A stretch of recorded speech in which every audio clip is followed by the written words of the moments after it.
Welcome back to the deep dive. Our mission here is pretty simple. We take the most complex material you send us, articles, research, even your own notes, and we try to distill it all down into pure, sharp insight.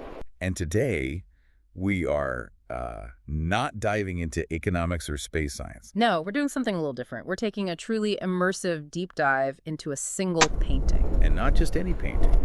We are focusing on Diego Velázquez's masterpiece, Las Meninas, or the Maids of Honor. This is a colossal work completed in 1656. It's probably one of the most analyzed canvases in history, right? Oh, absolutely. It's an exercise in visual complexity, and we're here to unpack, the historical and philosophical dynamite that's just packed inside that frame. Okay, let's unpack this. Our sources start by describing the physical encounter with this piece. Yeah. And it sounds almost spiritual. It's massive. It really is. And it's often surrounded by this heavy gold frame, standing quietly in a hall.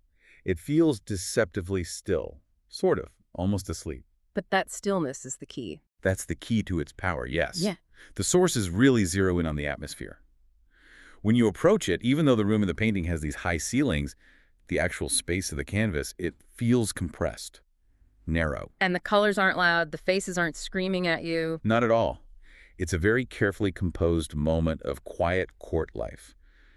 But that quiet is instantly unsettling. It's the stillness before, revelation. So what we need to understand today is how Velázquez created this sense of immense hidden tension, a feeling that time just stopped, right as something important, maybe even dangerous, was about to happen. Right. Our goal is to look beyond just the beautiful composition and get to the layered political and philosophical statement he's making. It's a painting that really demands you, the viewer, to participate. Actively participate, yeah. So let's start with the visible elements, the scene itself, for anyone who hasn't stood in front of it. On the surface, it seems like a charming, if a little chaotic, royal moment.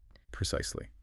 In the center, dominating the foreground, is the small, bright figure of the Infanta Margarita, the 5-year-old royal child. And she's surrounded by her entourage. Her whole entourage. Yeah.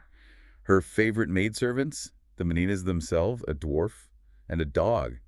It's a very intimate glimpse into her daily life. But the tension, like you said, isn't really in the figures themselves, it's in the framing. So let's look at the backdrop, which hints immediately that this isn't just some simple portrait. Okay, so we have two elements that really break that domestic feel. The first is on the far right, near the back wall.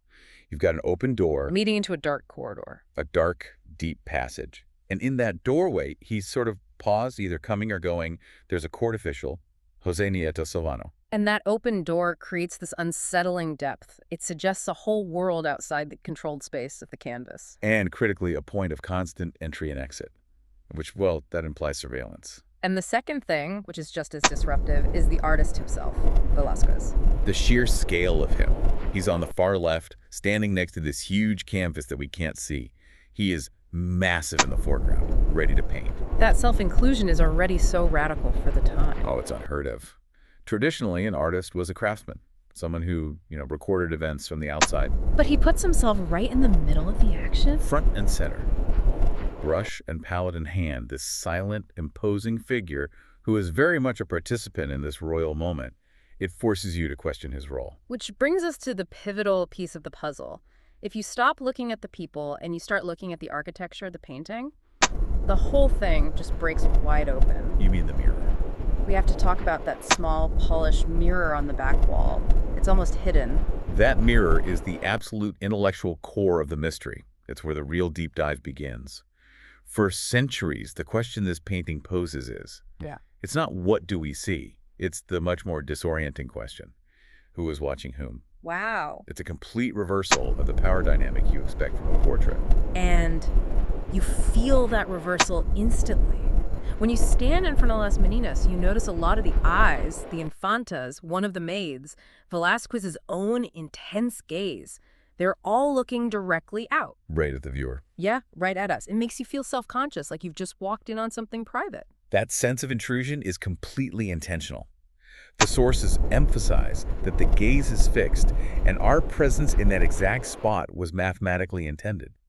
Velázquez engineered the perspective so that the viewer, you, stand at the precise vanishing point of the whole composition. Wait, so if we're the vanishing point, that means the physical lines of the room, the ceiling, the floor tiles, they all converge right where we are standing. That is an incredible level of technical control. To make the viewer the central anchor of the image, even though you aren't painted into it. It's just, that's pure genius, technically. It is, and that is why the mirror is so crucial. It's not just some decorative reflection of the room.